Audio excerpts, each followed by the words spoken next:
মাগরিবের পরে কারোর সঙ্গে কথা না বলে এই দোয়াটি 7 বার পরে আল্লাহ তাআলার কাছে যা চাইবেন আল্লাহ আপনাকে তাই দান করবে।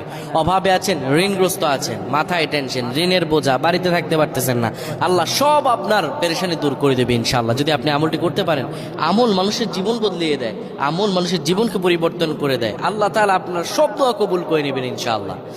মাগরিব নামাজের পরে কিবলামুখী হয়ে থাকবেন, কারোর সঙ্গে কথা বলবেন না, কারোর সঙ্গে কথা না বলে কিবলামুখী হয়ে আপনি পড়বেন আল্লাহুম্মা আজিরনা মিনান নার, আল্লাহুম্মা আজিরনা মিনান নার, আল্লাহুম্মা আজিরনা মিনান নার।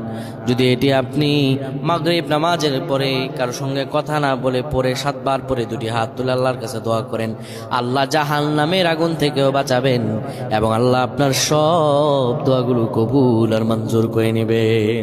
আল্লাহুম্মা আমিন।